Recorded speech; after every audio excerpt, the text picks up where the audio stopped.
Coming to you on some serious tape delay via a podcast near you. From that hockey hotbed of San Jose, California, it's Dudes on Hockey. He is now accepting callers. He is calling me dude. And now, your hosts, Mike and Doug. Hey there, and welcome to the Dudes on Hockey podcast. I'm Mike, that's Doug. Dude, we're recording again tonight. We're And recording. not just audio, dude. Yeah, we're doing video. Oh, wait, we got to do like the Hollywood thing. That's right. Are we in sync? Are we syncing?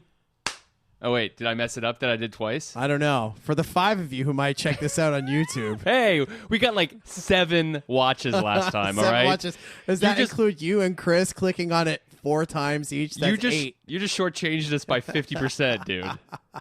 How dare you? Dude, we're sitting here waiting for our good friend Chris to set up. Setting up these lights took longer than the Oilers rebuild. I think you're right. It took a long time. I wasn't sure what was going to happen first. Chris being set up or Le Cavalier leaving the press box. Oh, You tell me, Chris, as a Flyers fan, which one was going to end first? Yeah. This was so painful sitting here waiting for him to set up. I maybe wish I had the mumps. When's the last time he played anyway? Huh? Le Cavalier. I don't know. I think he got mumps. 2009? He got mumps. Got over What it. are the mumps? Can you explain to me? Your wife is a nurse. What are the Pertussis? mumps? It's pertussis. What? It's something that you should get vaccinated for that eventually wears off apparently as an adult. Oh.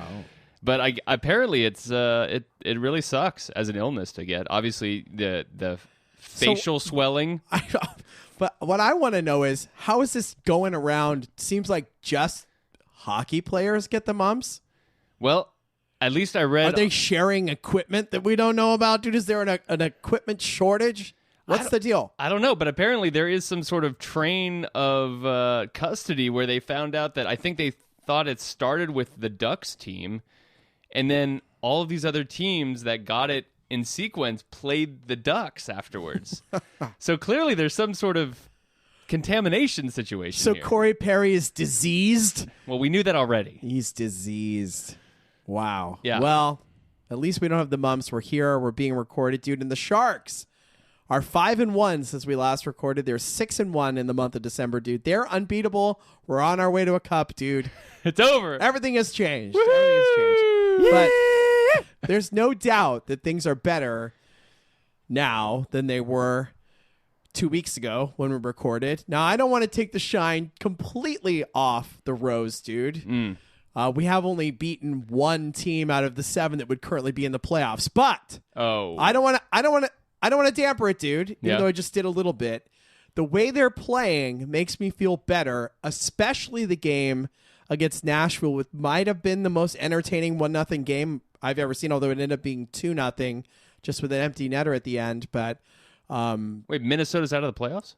yeah. Oh, really? I mean, it's also close, and we're saying Boston. I mean, they beat some good teams. They beat Boston, even though they're kind of riddled with injuries. They still beat a good team. They beat a great goalie.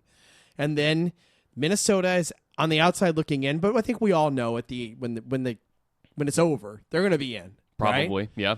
And they beat the Nashville Predators, one of the hottest teams in the NHL. And with the best goalie. And a completely transformed team. I mean, this doesn't even look like your mother's Nashville Predators, right? No, I mean- they have some offensive firepower. Well, they have a real top line, Yes, finally, for they the do. first time ever. All 3 of them are new, Yeah. right? Ribeiro, Neal, and Forsberg, very dangerous. God, Philip Forsberg.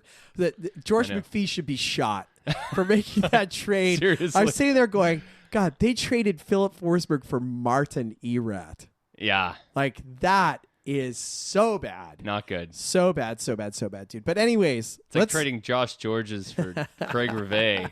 Who would do that? probably Craig McTavish, Yeah. I the think new he did. coach of the Edmonton Oilers. I think he did. Ooh. Really? Yes. This is how bad it is at Edmonton. The guy who got fired 4 years ago and is now the GM just fired the coach and made himself the coach again. Nice. That's how bad it is. King in me. Edmonton. It King could me. be I'm the worse. king. It could be worse, Sharks fans. If you're feeling a little down, even though we're feeling up, We are feeling up. you could be an Oilers fan. You could be a Flyers fan. That is basically the butthole of sports. It's true. Isn't that right? That is so right. Or a 76ers fan. Yeah. Niners fan, or a Phillies fan. Yeah. Just things just all around stink. Eagles. But they got the cheesesteaks are good. The Eagles are not bad. Okay, Eagles are not bad. I thought they lost to the Cowboys. They did. Okay, They did, but they're not bad. just making sure, It's not as bad as everybody else, dude. dude. So okay, now last time we recorded, We don't even know what to do. Look, we've Right. we've been bitching I know for 2 months, and now we've got 7 out of 8 wins. Yeah, they're 7 wins out of 8. 7-2-1 their last 10, 6-1 in the month of December. They've won 6 in a row at home. Dude, Okay, so what's the obvious question? What the hell changed here? What changed? they're getting consistent production from their top 2 lines.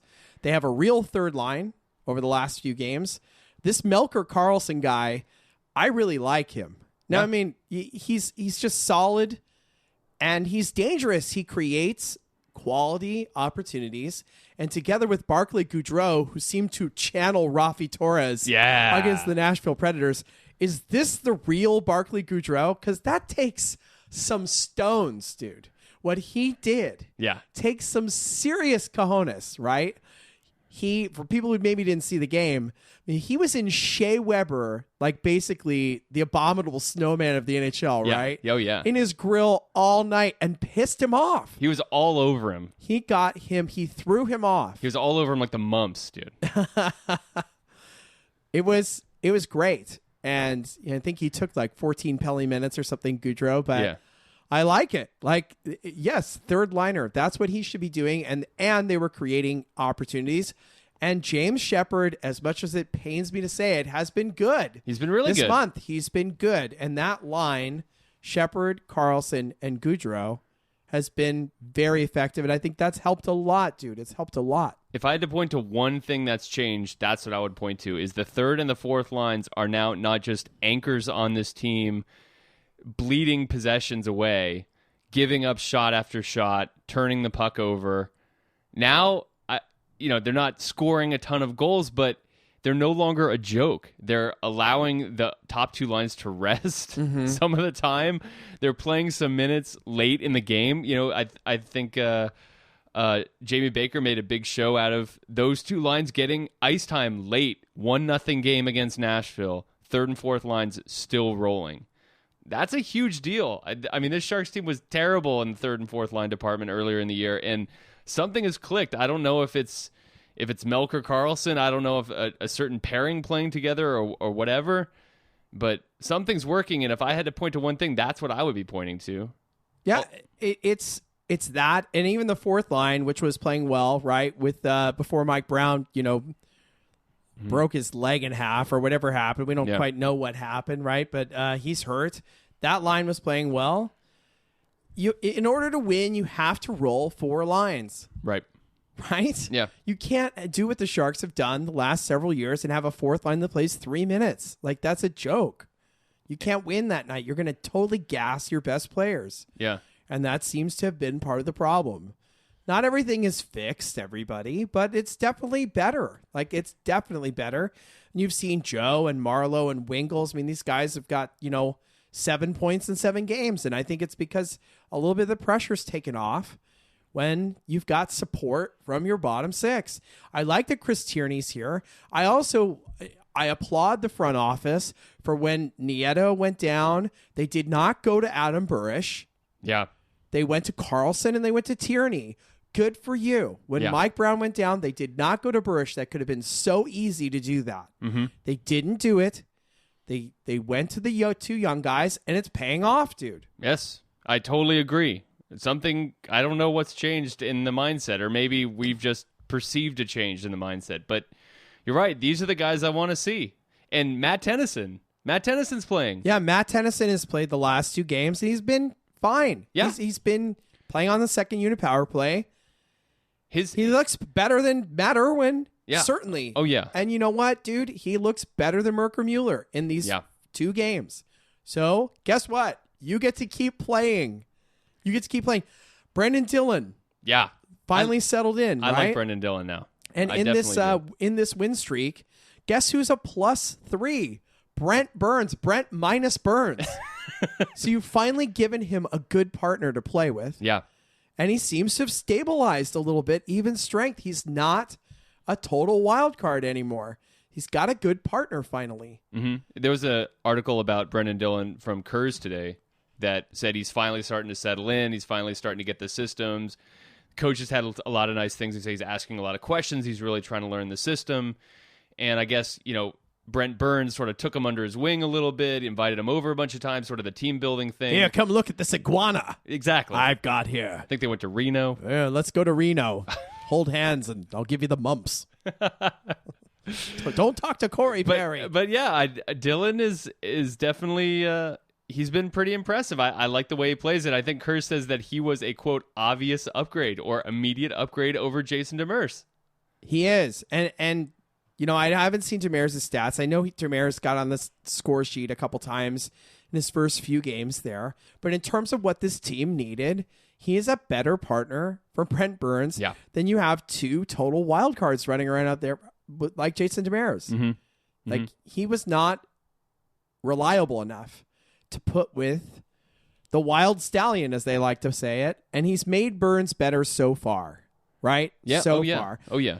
And we can't discount the goaltending has been better. Much better. And Niemi bailed them out last night in the third period when the Sharks, you don't like to see them giving up. I think they had given up 12 shots or something in the first two periods, and then they give up 18 in the last period. You don't like to see that. But Niemi stepped up. They haven't had a game like that in a long time where the goalie said, okay, I'm going to win this game for the team. Thank you. He did. Yeah, he did. Thank you. And Stalock in the previous games, while Niemi was a little banged up, played well. So, it's a miracle, dude. It's amazing what happens when you get good goaltending and solid play from four lines, and you have three decent defense pairings. It sounds like a winning team, dude, doesn't it? It's amazing how that works. Who would have thunk it? I know. Not Michael Del Zotto, I'll tell you that. You wouldn't know the first thing about a winning team. No, dude, we're going after the Flyers tonight because our buddy Chris here is torturing us with his hobby. Do you know he likes to film grown men sitting in their sweatpants talking about other grown men wearing ice skates? Do you know this is a hobby of his? Or he could be filming his kids sleeping, but instead he's filming us. It could be worse. Grown men. If I catch you watching this alone in a dark room, I'm going to be really disturbed. I'm going to be very disturbed. Instead, he's putting it on the internet. He's going to put it on the internet so other people can watch it. Everyone can see. Late at night. All right, dude. Well, what else? We've been heaping praise. Everybody's probably turned it off by now, wondering what the hell's going on. No, it's a nice change, dude. Let's go to some emails. Yeah. Questions@dudesonhockey.com, of course, is the email address. We have Paul saying Jordan Eberle is being shopped. Do you think Doug Wilson should pursue him, and what would you give up? Maybe he could be our Tyler Seguin, i.e. a very young, talented player in a bad situation who gets traded and blossoms, dude. Would I like Jordan Eberle? Sure. Yeah, easiest question of the day right there. I think it's so hard. Edmonton is such a train wreck. I mean, they're it's amazing. They are such a train wreck that, I mean, I read something today that now they're thinking that maybe they need to trade Taylor Hall because he isn't adapting to the system or something like that. They have a system? Like, what? He's like their only good player. I thought they put it great, actually, on Hockey Central today. They said, this is not the player's fault, and it's not the coach's fault. This is 100% management's fault. And they put, what do you expect to happen when you give a bunch of 22 and 23-year-old kids $6 million contracts and tell them you're going to be the leaders of a team and you don't surround them with any good players? Right. Like, they're the leaders of this team. It's a joke.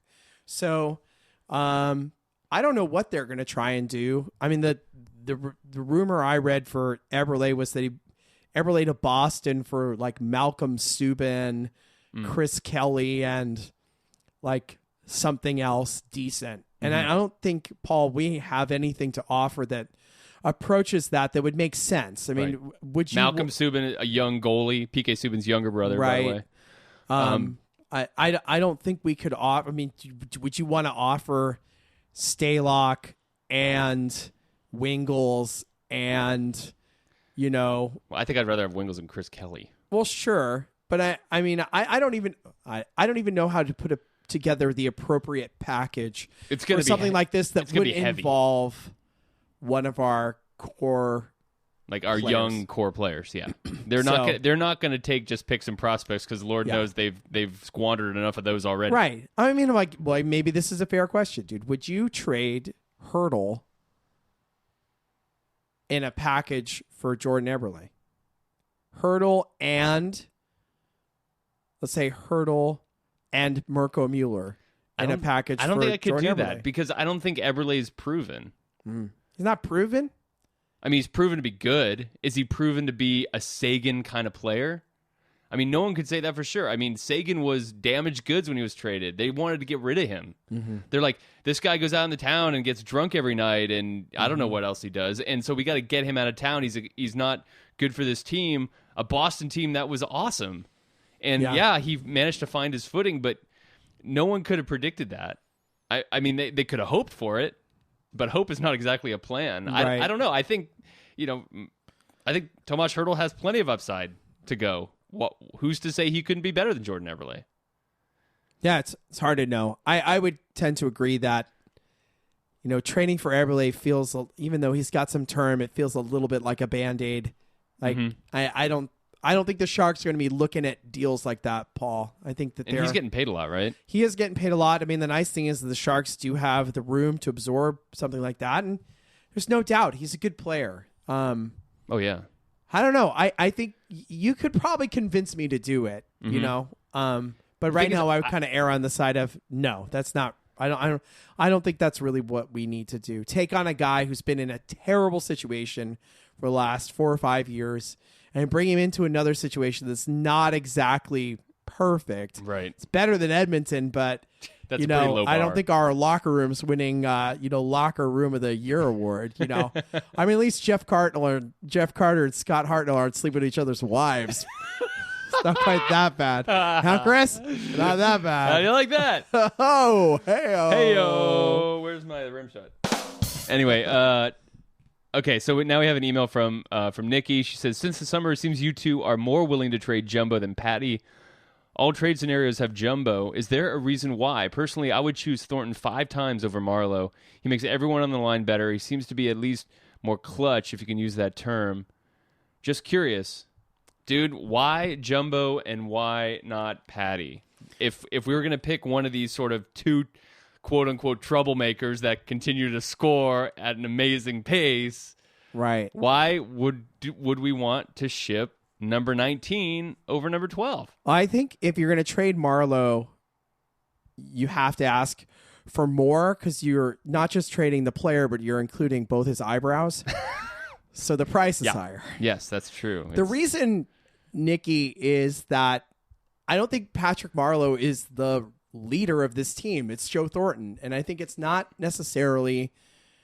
You can't deny that Joe Thornton's a great player. Oh, he no. is. Yeah. Oh, yeah. And I think almost every team in the NHL would want him. But do you want him to be the epicenter of your roster in terms of dictating the culture of your team, which we've seen over the last several years in the long haul of a season, it doesn't seem to work. That's the issue here. Right. And right now we're riding a high streak, right? Right. But, the season's filled with ups and downs. And right now the Sharks are on an up, and we should all enjoy it. And hopefully they can ride it all the way out. But logically, that's not going to happen, and the Sharks will come back down at some point, and their same warts will emerge. Mm-hmm. And one of those warts is the overall temperament and personality of this team, which sort of takes on Joe's personality, dude. Do you agree? Yeah. I think we're not advocating we want to trade Joe Thornton because we think he's a worse player than Patrick Marleau.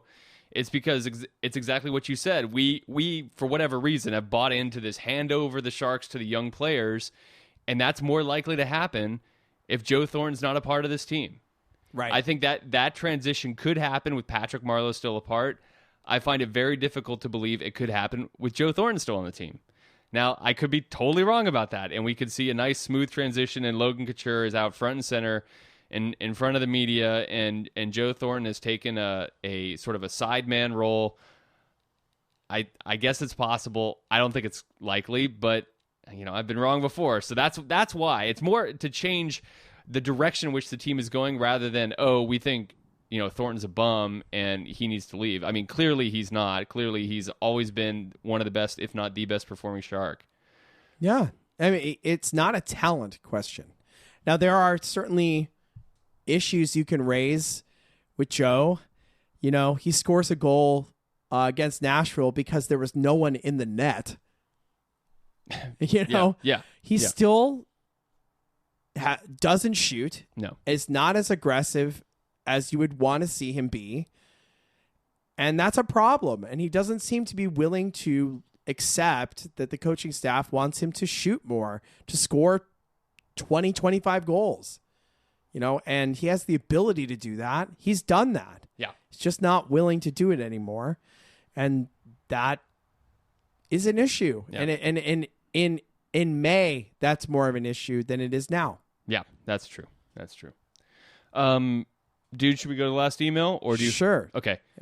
This is Brian, who I don't think we have had as an emailer before. Hey, Brian. What's up, dude? He says, watching Sharks Preds, saw Weber get cut by a skate, and he came back with a new sweater. How many player sweaters do visiting teams travel with, dude?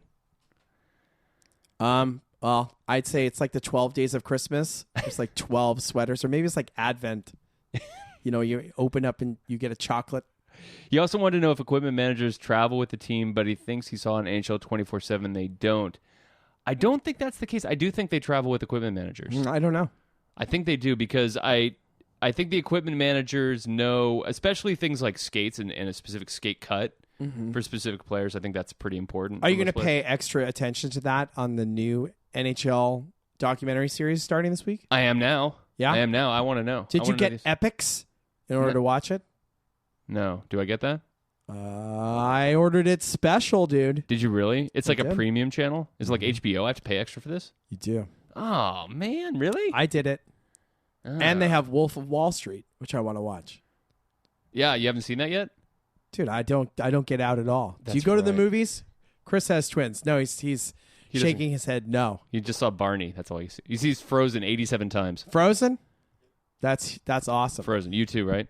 I do. Yeah. Hey, have you had barf yet at your house? Have you had barfing? Have your kids barfed? No, that happened today. My house. First barf.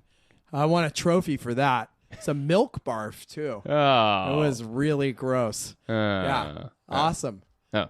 Welcome to parenthood. Here's your milk barf. All right. He also wanted to know if the Sharks employees get Sharks full-time employees get season tickets. Do you think that's true? No, but I do think they get tickets to Disney on Ice. Yeah, I think you're right. Unlimited. Maybe Walking with Dinosaurs. I'd be very surprised if full-time employees got season tickets.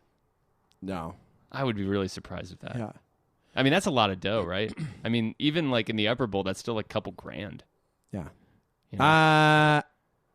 Yeah, I doubt They it. probably get They probably get good deals. Sure. Yeah. Yeah. Maybe we're working in the wrong place, dude. Dude, are you going to the outdoor game? No. Are you? Yeah. I'm Nice. going. Dude, I think my second ticket might be available. Really? You want to go? When is it, dude? Oh, now he's got to check his calendar. I do. It's only like a Do you most know when it historic is? game for Do the you know Sharks. when it is? Does it matter, dude? Yeah, it does matter. It's in February or something. It's in one of them winter months. I got it. Are we scheduling now? I'm looking, dude. God. I'm glad we're putting this All right, on the well, podcast. we'll have a discussion off the air. I would like to go. You know what, dude? If I can go, I will go. Okay. 2 weeks from now, I want to go get ramen. You want to get ramen, dude? Yes. Okay, good. Glad we got this. Don't Glad we got this out of the need way. to be a jerk. All right. Now right. this is on camera. I don't know what sort of weird Polaroid camera now he's using now. I don't know. I don't understand Is these this a cameras. video camera? I think that's one of those It old. is? I think it's an old one from like the 1800s, like How with come- the silver in it. How come you're cranking it by hand, Mr. Edison? Oh man, this is shaping up to be a good one. All right. Oh dude. wait, didn't we get an email from Tracy? Oh yeah, did we? Yeah, she What'd wrote she- us this What'd week. she say this time? Now you got me doing this. It's terrible. She loves it. I know. Well, he was happy about James Shepard. obviously, and he's Sure. happy about Dylan. I think he emailed us right after the most previous Sure. podcast. I mean, if they're in teal, you want them to play well. And it's nice to see both those guys having a good run right now. Now, the Sharks have a pretty tough schedule coming up, dude. Edmonton. Well, I mean, Edmonton, well, it's going to be That's what I'm saying. That's part of the tough It's going to part. be really interesting to see what happens. I mean, that team has been such a snoozer, right? They've lost 15 of 16 or something like that.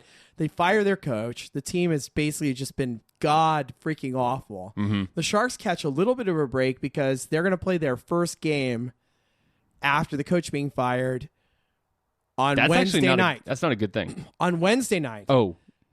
And then Edmonton's the playing. Sharks get them Oh. on Thursday. So I think if Edmonton's going to come out passionate, they might come out passionate Wednesday in Arizona. And then on Thursday, they'll be their good old soft rollover selves. And the Sharks will be ready to take them on. But it's a little bit of a trap game. They've got to be careful because, if McTavish can somehow get a fire lit under them. But that's a game they got to win. And that's the kind of game they've been winning. But if you look ahead, dude, St. Louis, Anaheim, and then Christmas. And then you've got LA, Vancouver, Anaheim, New Year. So there's some tough games coming up, dude. Yeah. Definitely tough games. And we'll really see what the Sharks are made of. We'll Yeah. see. Is this a bit of a mirage because they haven't been playing elite competition? Because they're going to get some great teams coming up here real soon. St. Louis and Anaheim, they're no joke. I mean, No. is Anaheim number one in the league right now in points? They're at the top. They're I at the believe. very top, even with random viral diseases. Even with Danny Heatley cluttering their roster. They got Even the with- Briz, dude. I know. The Oh, Briz. man, it's terrible, dude. Briz is At back. least- The universe or whatever they call him. He's like he sort of goes along. Is he bigger than Ally Afraidy? Because Ally Afraidy was the planet, and Briz is the universe. Yeah, the Ducks have the most points in the NHL. They have 47 points. Wow. So Sharks are sitting in a playoff spot right now, dude. They've crept their way back in there over. Calgary's dropped out. Minnesota's out currently. So there's a little bit of separation definitely right now between Arizona, Edmonton, Colorado, and Dallas and everybody else. So if they can keep playing well, you just got to try and find a way to stay in that top 3 spot. I thought they beat two good teams in Minnesota and Nashville. I agree. I really want to see them beat more good teams. Yeah. St. Louis and Anaheim is certainly a ratchet up in the quality of competition department. And they've got an opportunity to do that. And the way they're playing right now, they look confident. So hopefully they can carry it through, dude. Good times. It is good times. I hope they continue to play with this kind of grit. That sort of seems to be the palpable thing. It's like they're fighting through checks, like they're chasing these 50-50 pucks. I mean, maybe Right. I'm just noticing it now because they're winning. No, it's happening. It was not happening before. And I really think that's dictated by the play of the third line. I mean, Yeah. I really noticed it. Oh, well, you noticed it with Brown. Mm-hmm. As much as people want to slam Brown. I mean, you really noticed it with Brown. And then, Carlson and Shepard The other guy. and Goodrow, Yeah. they were on fire the last 2 nights. So you hope that they can continue to dictate that sort of tempo and that expectation that, we're going to be physical. We're going to get in your face. And we're gonna make you pay, dude. Speaking of making you pay, dude. Yeah. I'm already paying for Vegas again. I have to Dude, pay again? How many times do I have to pay for this? You are known for blindsiding me with gifts. That's true. so, and so tonight, now, I have blindsided you with a Christmas gift because Oh. I figured this is probably our last podcast before Christmas. What? Yeah, that's possible, dude. The next hard to schedule. Yeah. It takes Chris like 50 hours to set up the video. It's true. I mean, who knows? He's It's like- onto another camera right it's now. like Ishtar. I don't know what's happened. Now he's onto a smaller camera. Right. It's like Ishtar. I caught that reference, dude. Dude, so I say Merry Christmas to you, dude. Thanks, dude. What And, is this? Please enjoy with my I'm compliments. glad we have this on video. We got some wrap tissue paper I here. do hope you do not have this. Ooh, the Bob McKenzie book, dude. Thank you. Do you have it? No. Nice. No. Oh, listen to this scintillating blurb. His behind-the-scenes stories will be of interest to all hockey fans. Sidney Crosby. Now that's a blurb you put on the front cover, baby. Front cover. If Crosby was saying it right now, it would sound like this.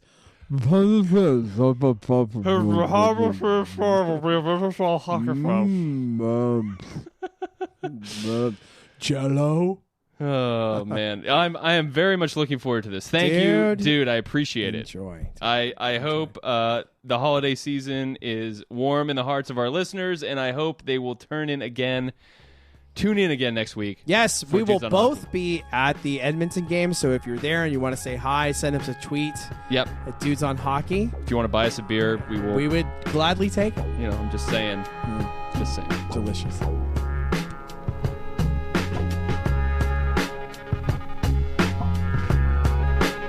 Hate the show? Want to get your questions on the air? Email questions at dudesonhockey.com. Dudes on Hockey is not affiliated with the San Jose Sharks organization or the National Hockey League.